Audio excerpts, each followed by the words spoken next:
Meus irmãos, a paz do Senhor Jesus, seja bem-vindo à nossa segunda aula.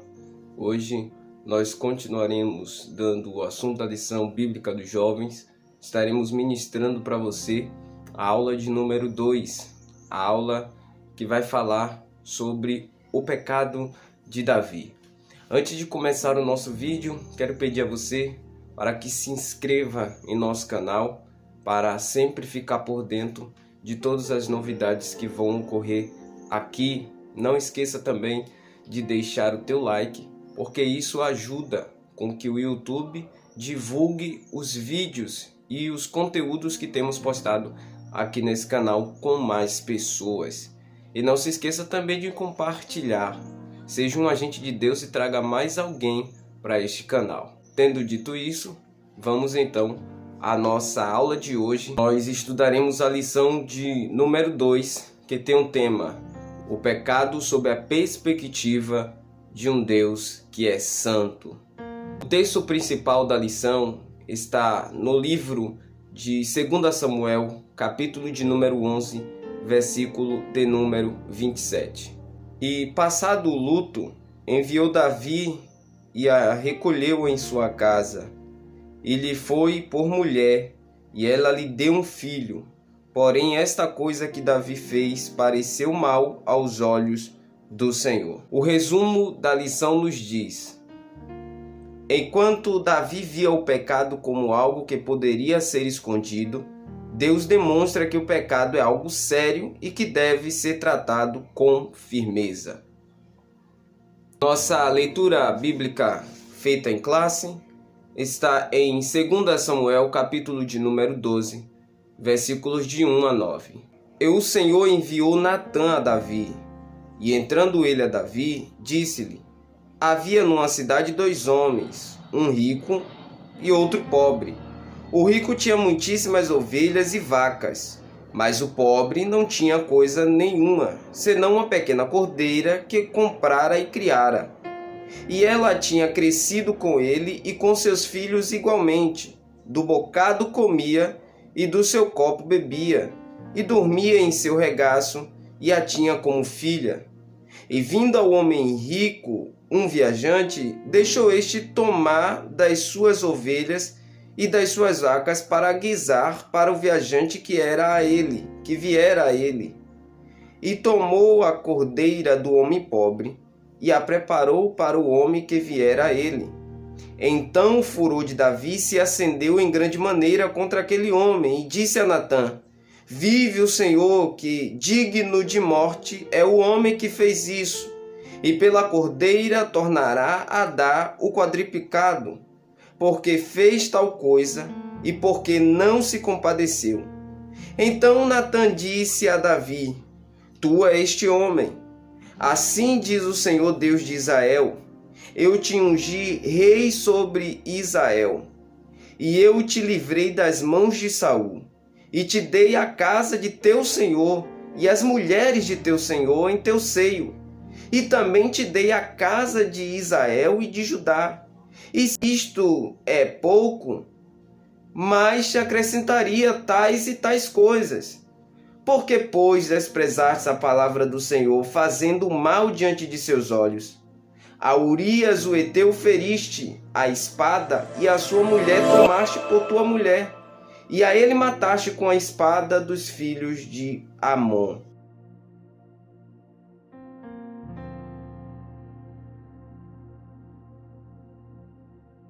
Então, partindo agora para esse comentário da lição, nós percebemos sobre essa lição que tratará a respeito do pecado de Davi, homem esse conhecido como o homem segundo o coração de Deus, que veio a cometer um pecado, uma transgressão contra o Senhor.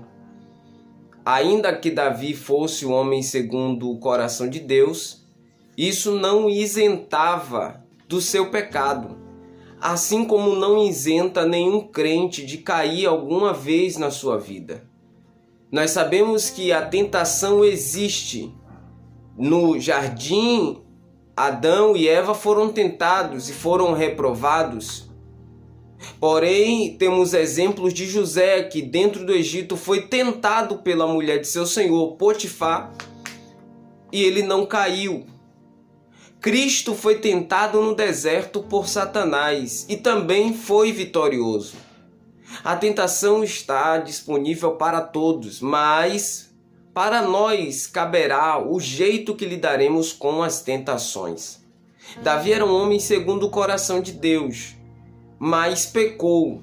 E nós examinaremos e analisaremos alguns pontos que levaram Davi a se afastar do seu foco principal e a cometer esse pecado, que é um pecado famoso de Davi e que trouxe consequências amargas para a sua vida. Então, em primeiro lugar, nós veremos o pecado sob a perspectiva humana. Vamos analisar o pecado de Davi. Numa época de guerra, os reis eles iam para a guerra para lutar junto com seu exército.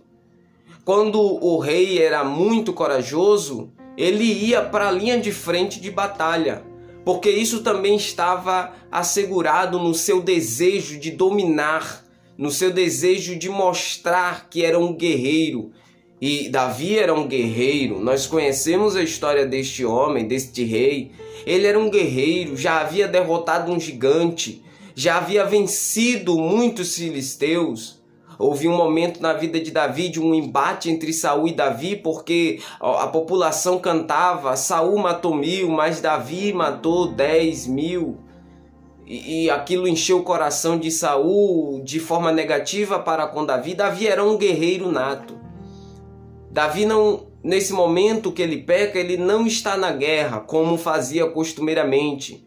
Quando o rei não ia para a guerra, era algo excepcional, mas geralmente todos os reis estavam na frente das batalhas. Eles tinham seus generais, e quando não estavam na frente da batalha, eles estavam traçando uma estratégia para guerrear contra o seu inimigo e para ser vencedor contra o seu inimigo. O que nós podemos ver aqui é que Davi não vai para esta guerra. Davi decide ficar em casa.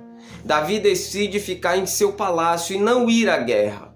É nesse momento que Davi se pega em um ambiente ocioso. Davi estava vivendo uma ociosidade.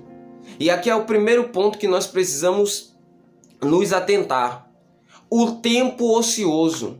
Nós não podemos, de maneira nenhuma, principalmente nós, os jovens, ter este momento ocioso e nos deleitarmos desse momento ocioso. O momento ocioso é o ambiente propício para que nós venhamos pecar. De forma mais moderna falando, trazendo numa linguagem mais contemporânea, o tempo ocioso é o chamado tédio que a gente tem. E por ter esse tédio, nós procuramos algumas coisas para tirar o nosso tédio. E muitas dessas coisas que podemos tirar desse tédio podem ser pecaminosas. Então, ter cuidado com o tempo ocioso, isso é muito importante. Nós não podemos ter esse tempo ocioso, precisamos ocupar bem o nosso tempo. Precisamos, ao invés de ter um tempo ocioso, de não estar fazendo absolutamente nada, irmos orar, irmos ler a palavra, irmos estudar, ler algum livro ou fazer qualquer outra coisa, mas não termos esse tempo ocioso. Por conta da ociosidade, Davi começou agora a olhar algo que não era seu, começou a cobiçar algo que não era seu e através dos olhos de Davi e do desejo do seu coração, Davi começou a maquinar e a planejar o seu pecado. A tentação ela vem, a tentação está para todos, mas dependendo de como esteja o nosso interior e o nosso domínio próprio, nós podemos vencer ou podemos perder essa guerra contra a tentação. Davi começou, nesse tempo ocioso, a observar uma mulher que estava se banhando em sua casa. Ele observou, seus olhos foram diretamente naquela mulher que estava se banhando. E Davi não estava satisfeito, contente com todas as mulheres que tinham, isto é, esposas e concubinas. A verdade é que quando o ambiente nos quer chamar a pecar e quando os nossos desejos estão inflamados a pecar, nenhuma mulher será suficiente, Nenhum algo que temos será suficiente. Sempre teremos preferência pelaquilo que vai nos fazer pecar. É o desejo da carne impulsionando para que nós possamos aproveitar e sobre aquele algo ter prazer. Então, quando ele conhece esta mulher, ele peca. E aqui nós podemos ver que o pecado de Davi ele foi deliberado. Primeiro começou com a ociosidade, depois partiu para um olhar lascivo e imprudente. Sabendo que a mulher era a mulher de um combatente do seu exército que estava no campo de batalha dando a vida enquanto ele estava em casa, no seu tempo ocioso, observando coisas alheias.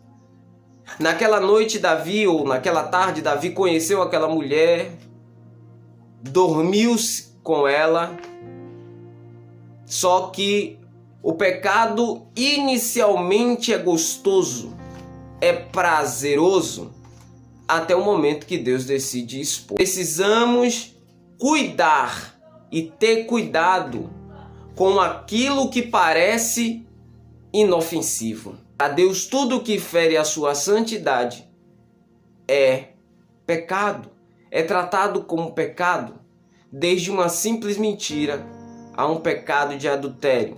É claro que pecados existem gravidades diferentes.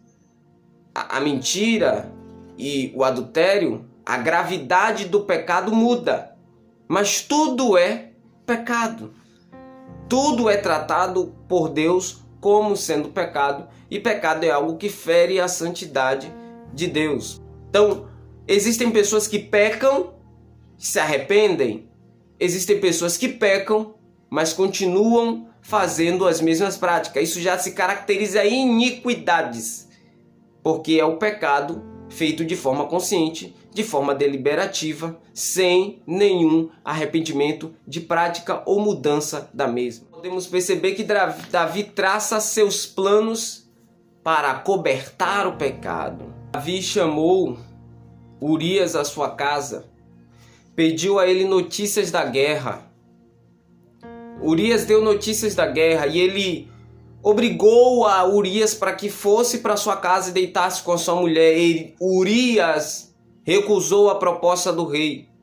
O rei então embriagou Urias, para que Urias, embriagado, talvez mudasse de ideia e fosse lá e dormisse com a sua mulher. Mas Urias, mesmo embriagado, não foi para a casa de sua mulher, passou a noite na porta do rei, mas não dormiu com sua mulher.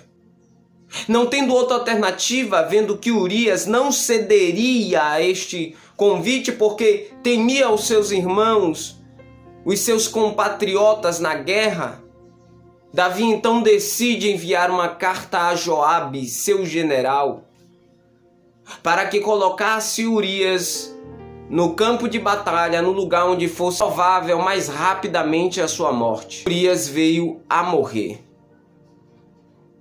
Davi não somente cometeu um adultério, tomando a mulher do seu fiel soldado, mas também assinou uma carta que deliberava a sua morte. Com a ociosidade, depois com um olhar lascivo e imprudente, adulterou contra a mulher de seu soldado, de seu servo, e ainda no final assinou a carta que autorizava a sua morte. Adultério e assassinato foram dois pecados que Davi praticou. E esse pecado, ele será tratado por Deus da mesma forma incisiva com que Davi tratou quando queria o seu prazer próprio. Segundo ponto da lição: o pecado é algo desagradável para Deus. Depois que Urias havia morrido, Davi achou que estava tudo bem. Não, já está tudo ótimo. Urias está morto. Ninguém está me incomodando sobre esse assunto. Ninguém sabe do que aconteceu. Urias não pode me incomodar porque ele agora está morto, está debaixo de 7 palmos de terra. não pode me incomodar. Mas existe um ser que nada passa em oculto diante dos seus olhos. Nada fica em oculto diante dos seus olhos. Tudo está patente aos olhos daquele que criou os céus e a terra. Não estava tudo bem. Davi achou que matando Urias, tudo ia ficar resolvido. Tudo ia ficar do jeito que estava. Deus não vai ver o meu pecado. Mas, Carlos, Deus deu livre-arbítrio. Sim, Deus nos deu livre-arbítrio para vivermos de uma forma santa ou vivermos uma vida de pecado. Agora também Ele nos deu responsabilidade para lidar com as consequências dessas ações. Eis que ponho diante de vocês 2 caminhos. Um da bênção e um da maldição. Escolham. Se escolher o da bênção, sabe que o caminho da bênção tem as suas consequências. E também o caminho da maldição tem as suas consequências. Um terá consequências boas e outras consequências mais. São direitos de escolha. E Deus precisava tratar, e como Deus olhava para o pecado, não era da mesma forma que Davi olhava. Davi olhava o pecado como um pecado consumado, como um pecado tranquilo que ninguém saberia. Mas Deus olhava para o pecado e Deus iria tratar o pecado. E este pecado não estava bem diante dos olhos de Deus. Basta você olhar o último versículo. E isto que Davi fez pareceu mal aos olhos de Deus. O olhar de Deus sobre o pecado dos homens, o olhar de Deus para o pecado de Davi foi de extremo juízo e de insatisfação. E é interessante que quando Deus chama o profeta, Deus coloca exposto na cara de Davi tudo o que ele fez por Davi. E Davi, na primeira oportunidade que teve dos seus desejos carnais aflorados, ele não conseguiu controlar os seus desejos e transgrediu contra o Senhor. E Deus expõe sim os pecados. Que Deus expôs o pecado de Acã, que Deus expôs o pecado de Davi usando Natã, que Deus expôs o pecado de Ananias e Safira, e que ainda que os homens morram e Deus não exponha nessa vida, no juízo final Deus há de expor o pecado de todos os homens. Deus trata o pecado com severidade, porque o pecado nos leva à morte eterna. O pecado é a raiz de todos os males. Como Deus olha para o pecado? Jesus morreu na cruz para que nós pudéssemos vencer o pecado. Imagina se nós pecamos. Nós estamos praticando o ato que fez o Mestre morrer, para eliminar, para acabar, para destruir a força do pecado, para que nós pudéssemos ter força para vencer. Se nós pecamos, nós somos participantes desta morte de Cristo. Não como beneficiários do seu sangue, mas como aqueles que mataram a Ele, porque Cristo morreu pelos nossos pecados. Deus trata o pecado diferentemente de como nós tratamos o pecado que cometemos. Deus ama o pecador, mas Ele aborrece o pecado. Essa é a mensagem que o mundo precisa ouvir. Deus é love, paz e amor. Deus não aceita que o homem continue pecando. Deus ama você, mas nunca Ele vai compactuar com aquilo que você faz de errado. Deus envia Natã na casa de Davi. Ah, meu rei, aconteceu um fato aí, um homem pobre, só tinha uma cordeirinha, que ele cuidou, tratou, ela cresceu com os filhos dele, ele considerava ela como filha, comia do prato, bebia do copo, e ele só tinha esta. Mas chegou um viajante na casa de um homem rico e ele tinha muitas ovelhas. Ele poderia ter matado uma de suas ovelhas e oferecido a esse homem rico, mas ele foi lá no curral deste que tinha apenas uma cordeirinha, pegou a sua cordeirinha, matou e serviu ao seu convidado. Davi se inflamou, se elevou e disse: vive o Senhor, que este homem que cometeu esse pecado deve morrer. A maioria das pessoas, quando pecam e não têm os seus pecados tratados da forma correta, Querem ser mais santos quando não há santidade. Querem ser mais justos quando não há justiça. Querem ser piedosos quando não existe piedade. Querem estar vestidos de uma santidade que não lhe cabem. E isso era característica dos fariseus. Quando pegou a mulher que foi apanhada em adultério, levou a Jesus dizendo: olha, na lei diz que ela tem que morrer. Você vai dizer o quê? Jesus escreve no chão, levanta e diz: aquele que não tem pecado, seja o primeiro a tirar a pedra nela. E o que acontece? Todos eles largam a pedra e voltam para casa. Porque ninguém tinha o direito de condenar aquela mulher. Eles apareceram ali dizendo: não, a lei diz que tem que matar. Aí Jesus diz: então, eu tenho que matar você também porque você mentiu? Porque você agiu de forma fraudulenta? É geralmente pessoas que vivem uma vida de pecado, que querem imputar a justiça e querem que os outros sejam santíssimos e querem demonstrar uma santidade que não tem, e querem ter justiça que não tem, e querem demonstrar um ato de piedade, que é alguém piedoso, que é alguém santo, que é alguém justo, quando não é. Foi esse sentimento que invadiu Davi naquele momento. Natã, então, corta Davi e diz: Davi, este homem é você. Irmãos, você entende a forma com que Deus fala com Davi? Deus está dizendo: Davi, você não tinha necessidade disso. Você era um pastor de ovelhas, estava lá no pasto. Eu lhe dei o reinado que era de Saul. O reinado do teu senhor. O teu senhor aqui é Saul. Eu te dei a casa de Saul. Eu te dei as mulheres de Saul. E se você tivesse falta de alguma coisa, eu te acrescentaria mais e mais coisas. É nesse momento, irmão, que Deus quebra o coração de alguém. Se Deus não trata o pecado nessa vida, tratará na eternidade. Mas que bom que Deus trate o nosso pecado nessa vida. Porque quando Deus tratar o nosso pecado nessa vida, nós teremos uma oportunidade de nos arrepender dos nossos pecados. Mas o mais importante de olhar tudo isso é olhar que Deus teve misericórdia da vida de Davi. Davi se quebrantou. Davi confessou o seu pecado. Davi se arrependeu de forma verdadeira. Salmo 51 resume muito bem a oração de Davi. Davi se arrependeu de tudo aquilo que havia feito, de tudo aquilo que havia praticado. E Deus tem perdão para um coração sincero que se arrepende. Não é remorso, é arrependimento. Chorar não é se arrepender. Confessar e deixar é se arrepender.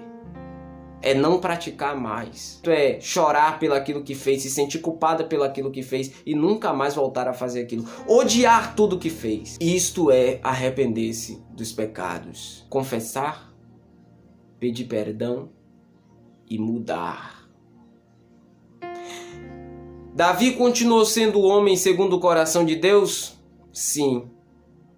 Porque seu pecado foi grande, mas o seu arrependimento foi maior. Deus nos abençoe. Não esqueça de estudar a sua lição. Este aqui é só um breve comentário sobre a lição que é ministrada na escola dominical. Peça auxílio do Espírito Santo e ele falará coisas profundas ao seu coração. Deus abençoe a sua vida. Eu espero você na próxima aula.